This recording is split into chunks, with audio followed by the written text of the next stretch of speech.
Bienvenidos de regreso a Biblia y Teología con el Dr. Larry Trotter. Esperemos disfruten el siguiente episodio.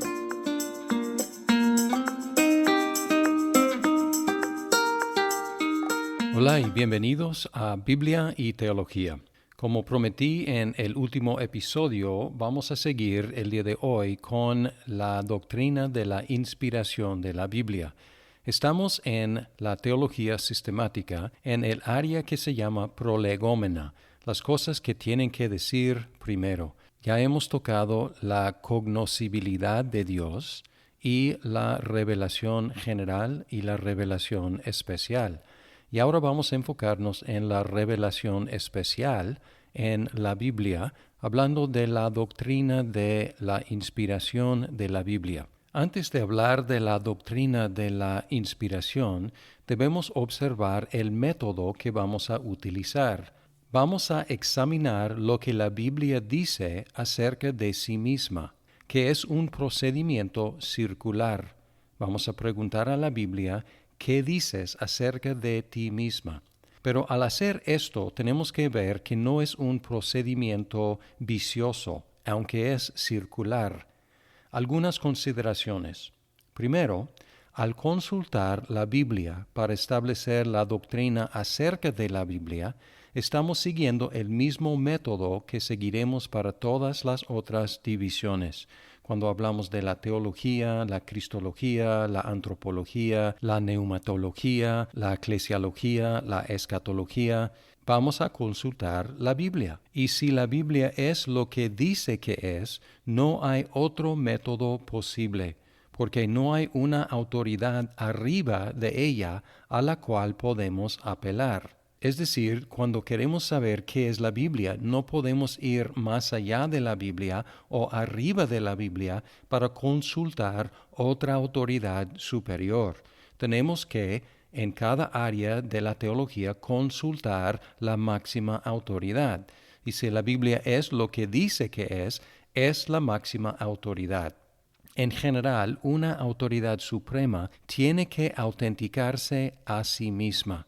Y observamos esto en el argumento en Hebreos capítulo 6, 13 al 18, donde dice, pues cuando Dios hizo la promesa a Abraham, no pudiendo jurar por uno mayor, juró por sí mismo, diciendo, ciertamente te bendeciré y ciertamente te multiplicaré. Y así, habiendo esperado con paciencia, obtuvo la promesa. Porque los hombres juran por uno mayor que ellos mismos, y para ellos un juramento dado como confirmación es el fin de toda discusión. Por lo cual Dios, deseando mostrar más plenamente a los herederos de la promesa la inmutabilidad de su propósito, interpuso un juramento, a fin de que, por dos cosas inmutables en las cuales es imposible que Dios mienta, los que hemos buscado refugio seamos grandemente animados para asirnos de la esperanza puesta delante de nosotros. El argumento aquí es que Dios quiso jurar, pero ¿por quién juraría?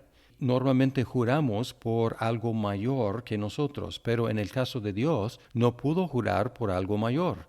Tuvo que jurar por sí mismo porque es la máxima autoridad. Lo mismo con la Biblia. Si la Biblia es lo que dice que es, no podemos ir arriba de la Biblia para consultar a nadie para ver qué es la Biblia. Tenemos que consultar la Biblia misma. En Juan 8, los fariseos hicieron una objeción al procedimiento de Jesús. En Juan 8, 13, entonces los fariseos le dijeron, tú das testimonio de ti mismo, tu testimonio no es verdadero.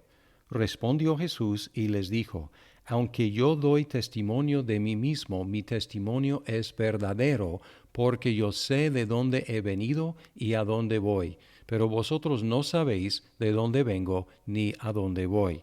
Y normalmente es cierto que un autotestimonio, si está solo, no es válido. Necesita otros testigos. De hecho, en el Evangelio de Juan, Jesús cita otros testigos, principalmente a su Padre y las palabras y los hechos que el Padre le había dado.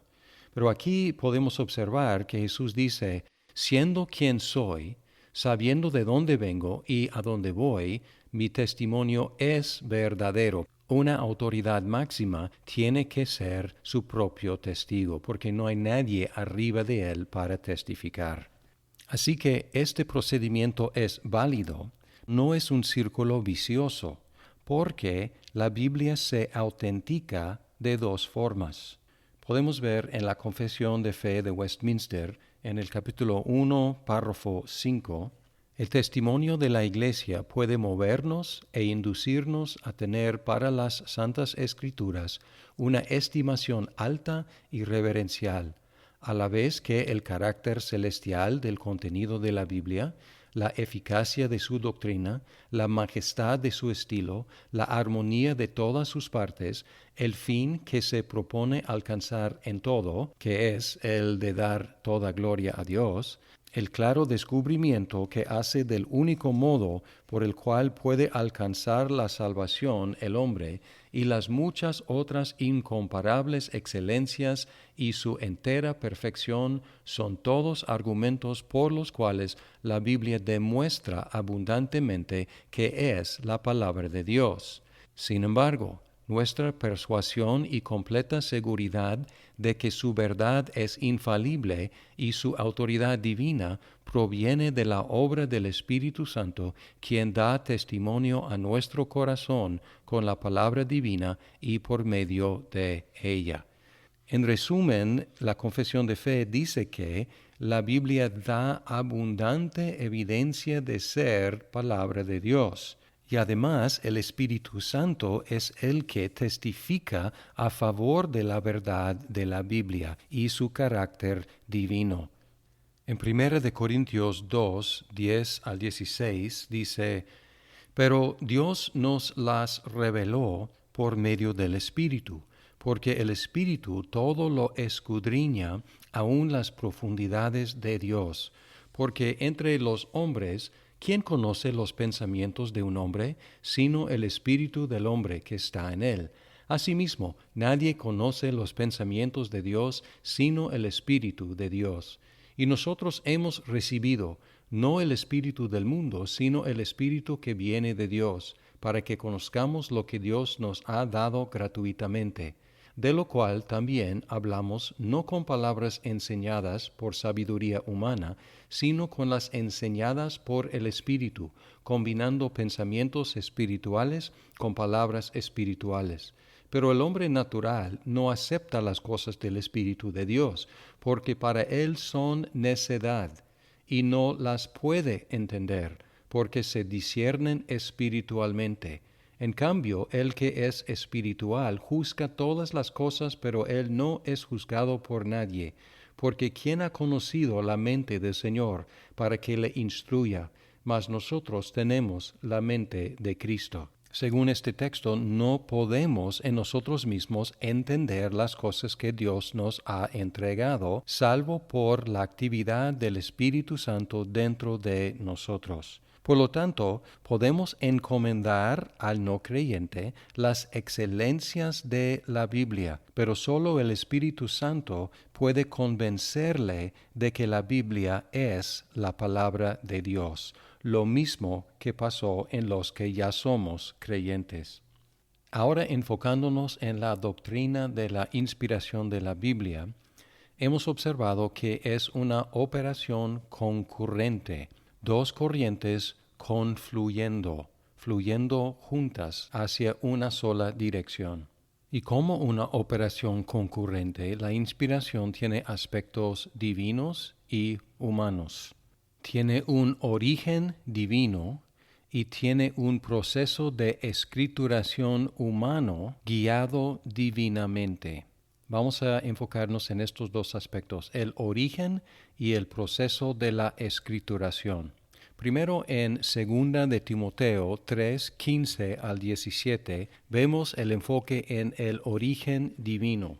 empezando en el versículo 14. Tú, sin embargo, persiste en las cosas que has aprendido y de las cuales te convenciste, sabiendo de quiénes las has aprendido, y que desde la niñez has sabido las sagradas escrituras, las cuales te pueden dar la sabiduría que lleva a la salvación mediante la fe en Jesucristo.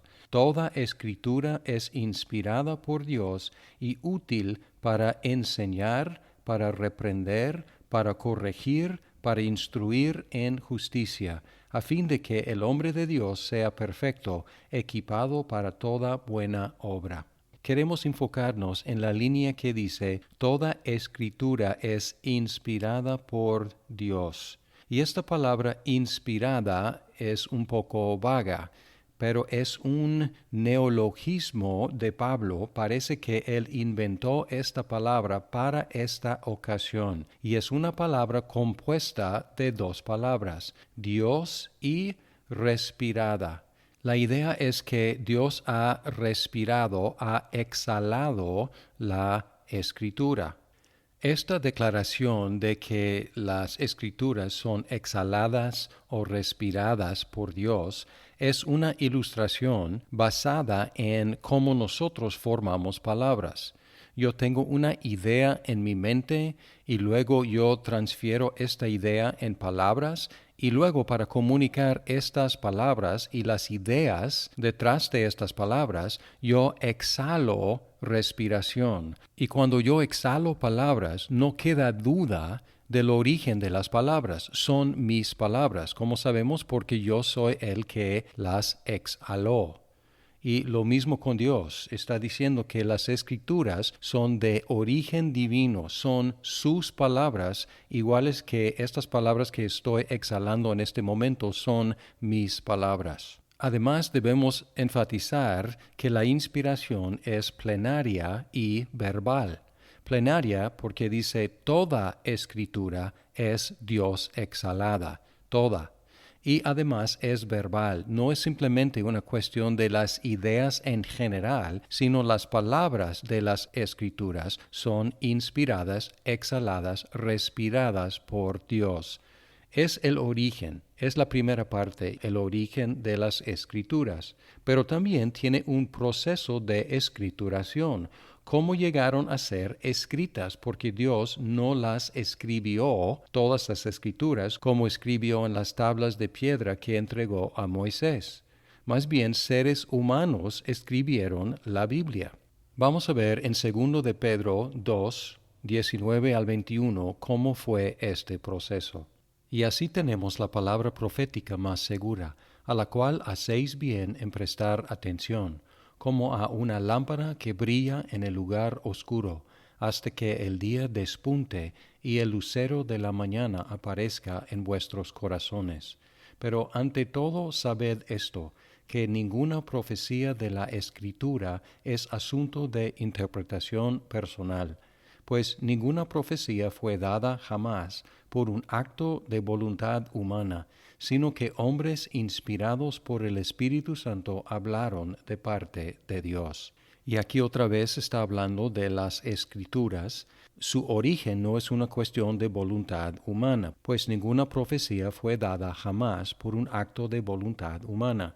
Pero luego dice cuál parte los seres humanos jugaron, sino que hombres inspirados por el Espíritu Santo hablaron de parte de Dios. Y aquí otra vez aparece esta palabra en castellano, inspirados. Y aquí es una palabra muy diferente a la palabra que encontramos en 2 de Timoteo. En 2 de Timoteo es una palabra aparentemente inventada por Pablo para expresar que Dios exhaló las palabras de la Escritura. Pero aquí la palabra es una palabra que quiere decir cargar o impulsar. Y así indica que hombres cargados o impulsados por el Espíritu Santo hablaron de parte de Dios. Ellos hablaron, ellos escribieron, pero hablaron y escribieron siendo cargados, impulsados por el Espíritu Santo. El producto fue un producto de dos corrientes, de los seres humanos que hablaron y escribieron y del Espíritu Santo que los cargó, que los impulsó. El resultado fue la palabra de Dios, además de ser escrita por seres humanos. Y esto es exactamente lo que Jesucristo prometió que el Espíritu Santo haría. En Juan 16, 12 al 15 dice: «Aún tengo muchas cosas por deciros, pero ahora no las podéis soportar. Pero cuando Él, el Espíritu de verdad, venga, os guiará a toda la verdad, porque no hablará por su propia cuenta, sino que hablará todo lo que oiga, y os hará saber lo que habrá de venir. Él me glorificará, porque tomará de lo mío y os lo hará saber. Todo lo que tiene el Padre es mío, por eso dije que Él toma de lo mío y os lo hará saber». Así que la doctrina de la inspiración es que la Biblia tiene origen divino y nos llegó a ser un libro escrito por medio de un proceso humano guiado divinamente. Por todo esto podemos decir que la Biblia es la palabra de Dios. Muchas gracias por escuchar este episodio de Biblia y Teología. Esperamos que el programa sea de provecho para su vida. ¡Hasta pronto!